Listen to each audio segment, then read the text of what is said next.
You know, I'm giving you that failure. So let's get a divorce. What? A dumb mother and a dumb son. Just perfect, huh? Since you won't agree to a divorce, I'll just leave on my own. With that, he handed me the divorce papers. Ever since our kids were little, my husband only praised our eldest, John, for his good grades and always put down our second son, Mike. Of course, I didn't want to lose John, but he got into a private high school, and I couldn't afford to send him there on my salary alone.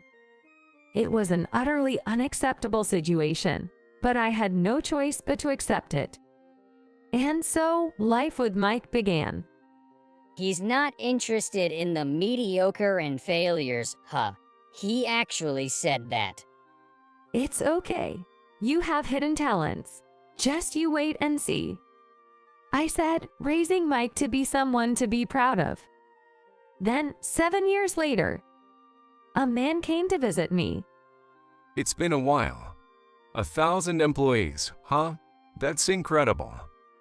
I had no idea you'd started a business and made it a success. That's right. But you've got the wrong person to talk to. Huh? I'm the CEO, but this company is. I'm a 34-year-old housewife living in New York. I got married 3 years ago and have been a stay-at-home wife since. Rather than being allowed to, it's more accurate to say I became a housewife at my husband's strong insistence. We met at the same workplace, dated for a year, and then decided to get married. Our relationship was well known, and when we announced our marriage, all our colleagues celebrated with us. That's why we discussed our future life in detail. I was thinking of working even after we get married, at least until we have kids. I think it would be troublesome for our colleagues if I just quit suddenly. I plan to keep working for a few years. No. After we're married, I need you to be a stay-at-home wife. You want to work. Are you trying to embarrass me? Embarrass you? I'm not intending to. But do I have to be a stay-at-home wife? It's quite normal these days.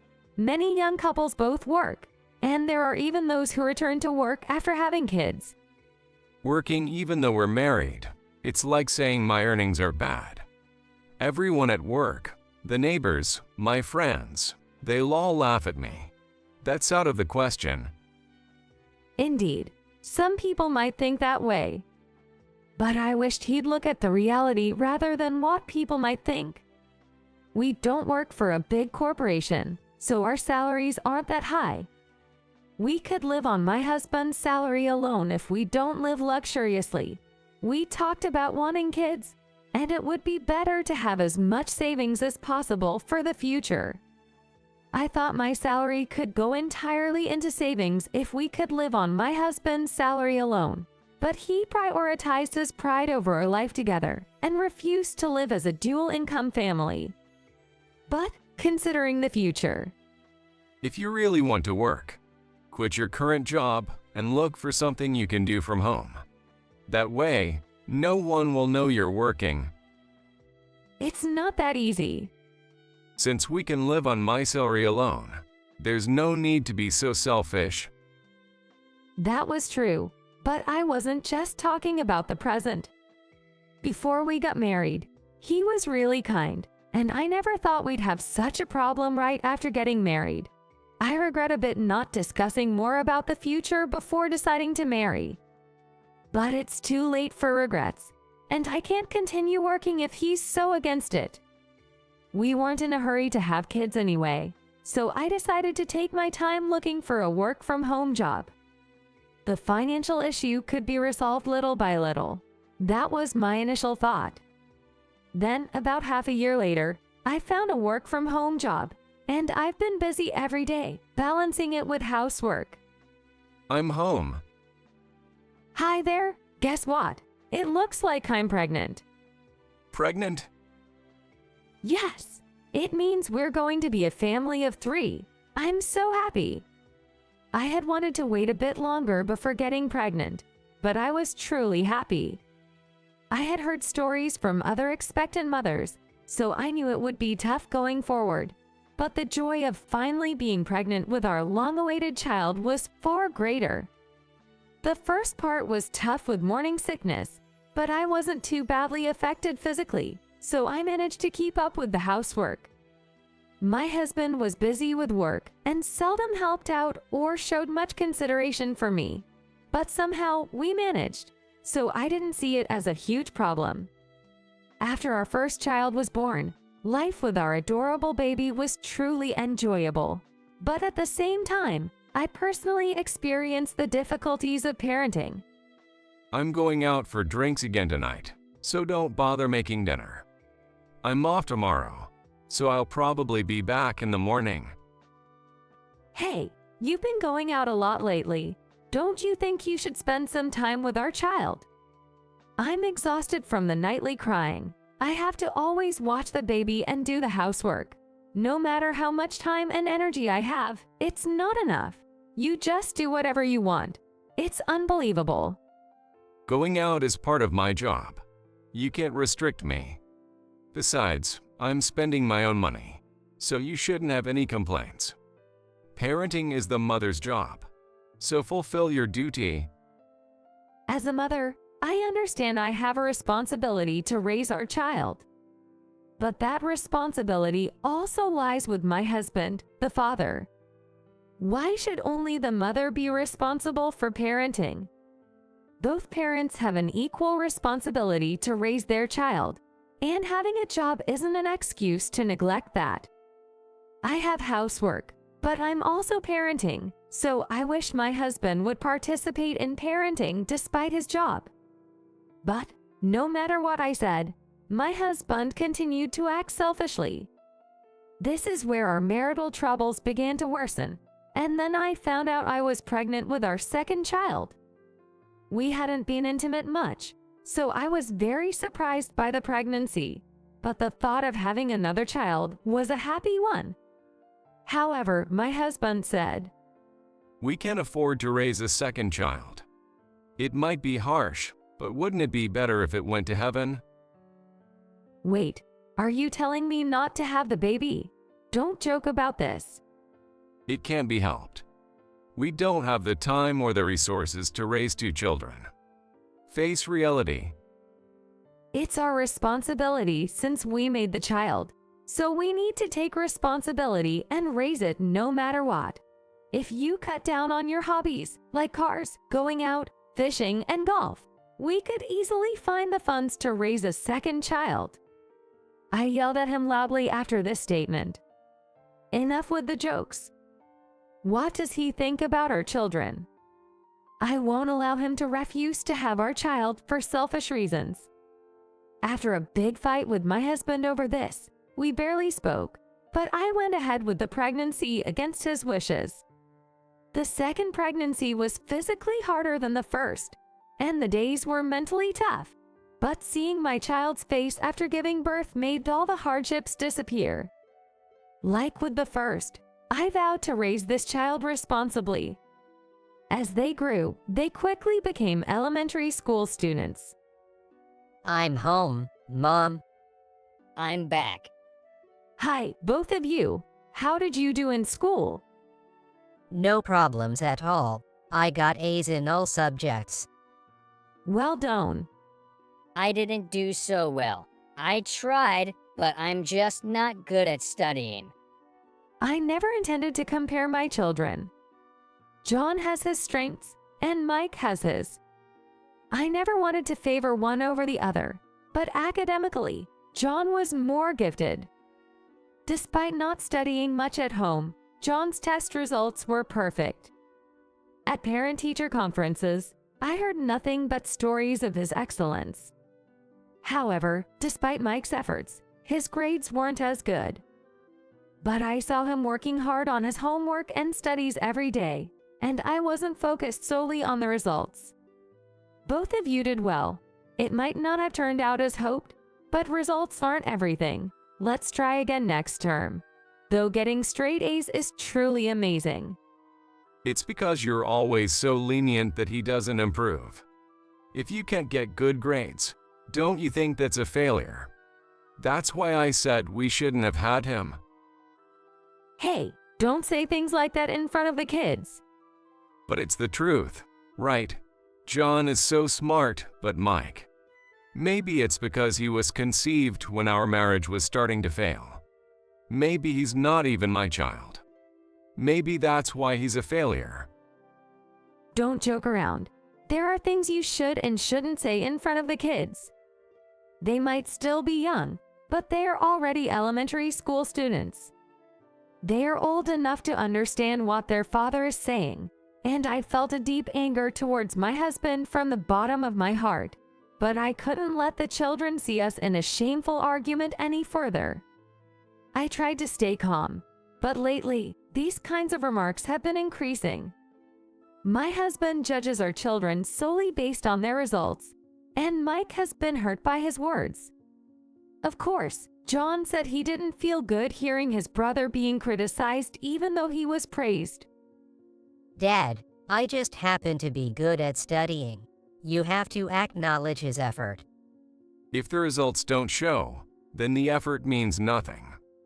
At the Olympics, only the gold medalists are praised, but no one values the athletes who trained even harder but didn't win. The world isn't kind, and those who can't produce results are worthless. I don't think my view is the only correct one. There's room for the kind of result-focused thinking my husband has, and I don't outright reject that perspective. However, I believe it's wrong not to acknowledge their efforts at all. It demotivates the children and diminishes their confidence.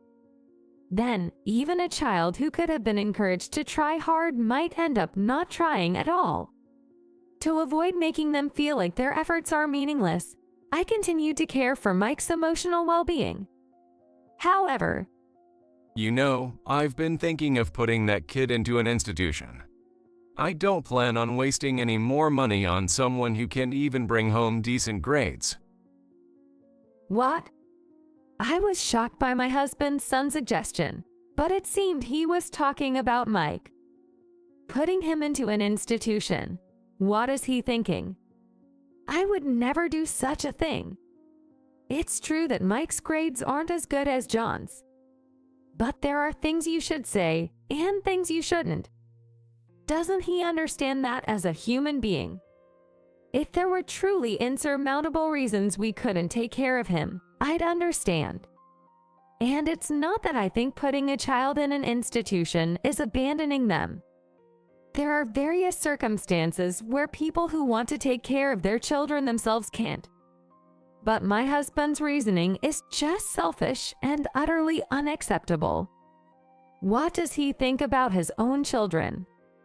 Don't be ridiculous. There are things you shouldn't say. Am I wrong? It's the fault of those who can achieve results, right? If you're so protective, why don't you take care of him yourself? How can you say that? Where's your responsibility as a parent? I'm sick of living with you anyway. Why don't you just take that idiot and raise him yourself? After saying that, he went back to his room. I was speechless. Even as a joke, that's something you can't say. Ever since before Mike was born, he had been negative about the pregnancy. And after Mike was born, he always compared him to John. The atmosphere at home was truly bad, and since then, we hardly spoke to each other. My husband neglected our family and did whatever he liked, so time passed without any major issues in our household. And before we knew it, John was nearing the age to graduate from middle school. Then, one day, Hey, sign this. what? A divorce paper. We hadn't spoken about anything other than necessities, and most of our communication was through text, so I was surprised when he suddenly spoke to me. I was speechless. He wants a divorce. But why now? Certainly, our relationship as a couple had cooled off, and there was no warmth in our family. But until now, he had been doing whatever he wanted, and I had been paying for Mike's tutoring and extracurricular activities with my income from working at home. We had been living without any complaints from each other. What changed for him? I don't intend to waste any more money. And I don't need failures. What do you mean? I have no intention of continuing our married life. I want to remarry with my new girlfriend. What? I was shocked and wide-eyed at his statement. Unexpectedly, he had been having an affair. Why? I found myself at a loss for words, taking time to sort out my thoughts. However, our marital relationship was virtually non-existent, and the only reason I had continued our marriage was for the sake of our children. If it weren't for them, I would have divorced him immediately. Although I wasn't saddened by the affair itself, I was infuriated by his irresponsibility in crossing an unforgivable line and then wanting a divorce. How dare you be so selfish? What do you think your position is? It's my life, so I'll do as I please. Plus, I'm leaving the failure with you. The failure. Could it be that he intends to raise our eldest himself, but expects me to take care of our youngest? They are both middle schoolers. That's not something we can decide without discussing it with them. Surely, he favors our academically gifted eldest. But what does our eldest think of a father who neglects his family for an affair? You would figure that out with a bit of thought. You're trying to make everything go your way, but that's not possible, right? The kids aren't pawns for you to manipulate. Then let me tell you. Can you support him on your salary alone since he got into a private high school? That's... If you consider his future, my proposal is the best, isn't it? I'll leave the failure with you. So no division of assets, and we'll each raise one kid. Oh, and if you try to claim alimony for the affair, you know what will happen, right? He can't go to that private high school if the money's gone. His words felt like a threat. Indeed, he wasn't wrong. Our eldest had passed the exams for a prestigious private high school. If we divorced now, who would pay for that education? A person who cheats so easily. If I claimed child support, he could easily cut off contact and leave us in the lurch. I can't trust a cheater. Yet, if I don't agree to the divorce, he'll just leave on his own. After much thought, I had no choice but to believe his method was the best course of action. I'm truly sorry for everything turning out this way. I'm a failure as a parent, but I'll do whatever I can for you, and I'll respect your choices. All right, then I'll live with Dad until I graduate from high school. I'll keep in touch with you, Mom, so don't worry. Are you sure about this? Of course. Well, Dad probably just wants to keep me, the one with good grades, close to him. My eldest decided to live with his father. If that's his wish, I won't stop him. Going with his father might also reflect his determination to attend the private school he was accepted into. 3 months later, everything was settled, and I moved to a cheaper apartment with my youngest, while my husband continued living with our eldest. I then started working more seriously, and although my earnings weren't high, they were enough to support my youngest and me. I'll start working after graduating from high school. Just like Dad said, I can't do anything right. It'd be pointless to go to college. Don't listen to what he says. You don't need to care about that. But It's okay. You'll see. You have your own talents, and there's nothing to worry about. Being abandoned by his father made him doubt his talents and lose confidence, but I knew he had hidden abilities. To support him, I wanted him to go to high school and develop his strengths, working hard to make him forget about his father. As my youngest neared high school graduation, Mom, are you really going to support me?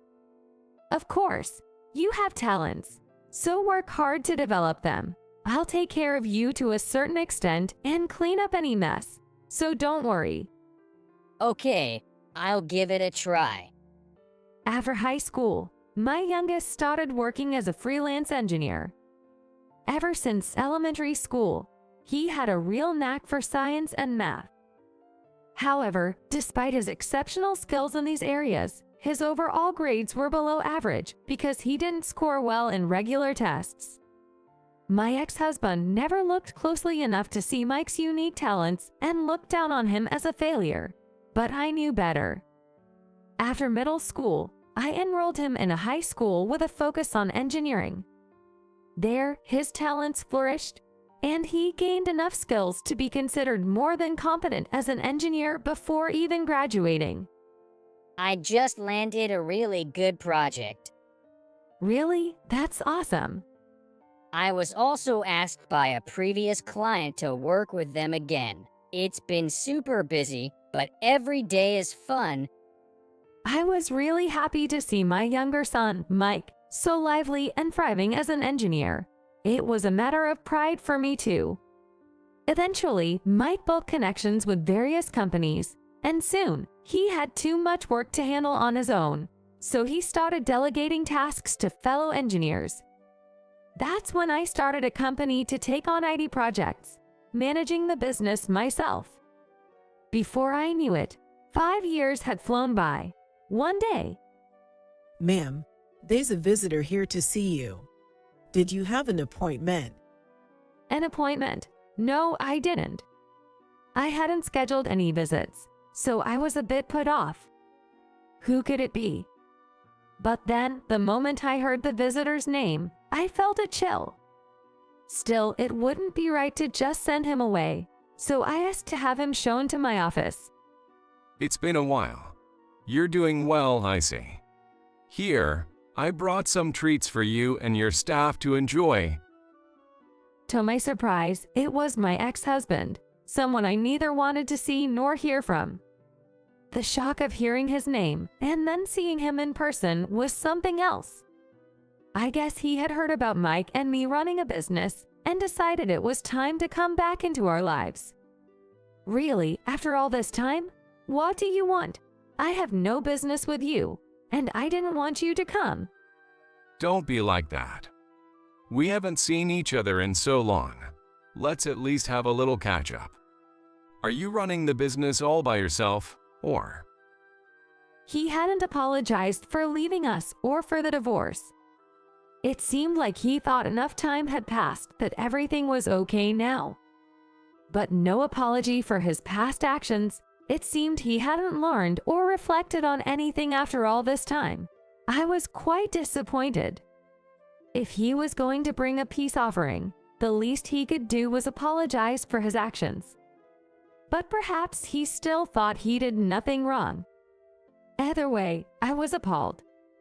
But as I sat there in silence, dumbfounded, the office door opened and someone walked in. Long time no see, so now you're broke and dumped by your woman, clinging to straws by coming to mom. Wait. What? Why are you here? My ex-husband was bewildered to see our eldest son, John, whom he hadn't expected. About a year ago, John had contacted me.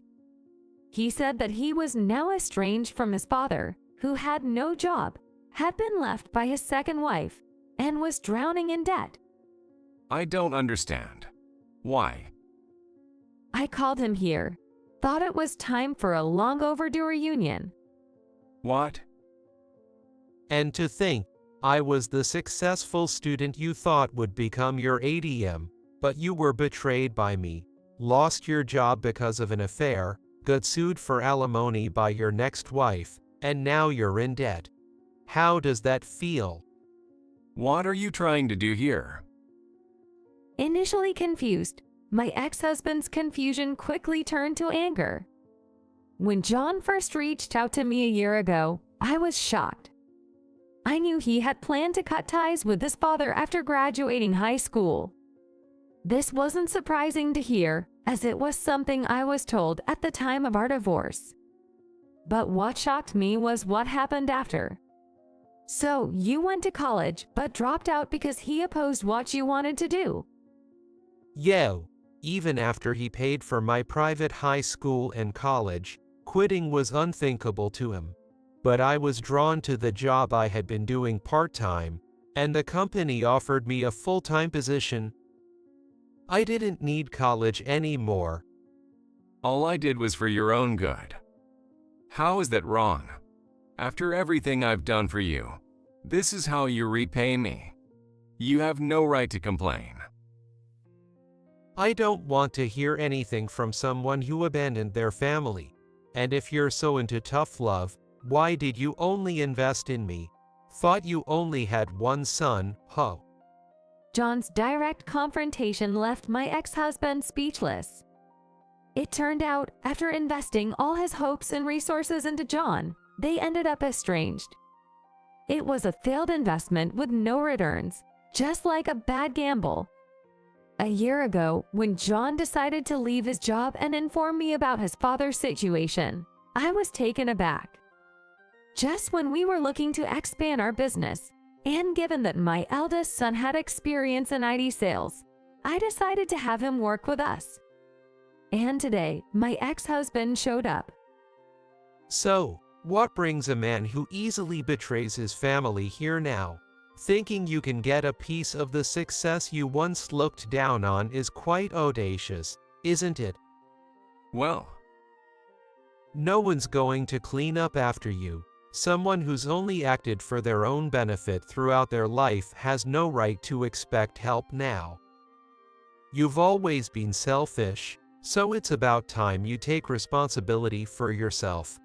Being without money, family, and suffering and loneliness now is the result of your past actions, so you better accept it.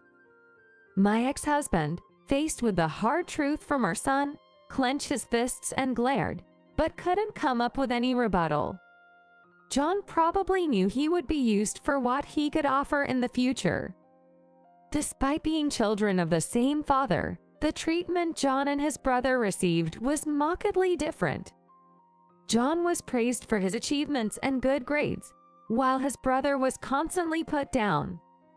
I believe no child dislikes being praised by their parent, but my ex-husband's arrival was merely to assess his children as tools. The lack of love was something the children understood better than anyone. My ex-husband hardly spent any money on the family, yet he didn't hesitate to send John to a private high school and pay for college. But all that was merely an investment for his future. He wanted to reap the benefits when my son started earning, not necessarily wishing for his son to have a good life. That's why, during our divorce, he chose to take only John, knowing fully well what he was doing. It seems John had already figured this out by the time of our divorce and decided to use his father to his advantage.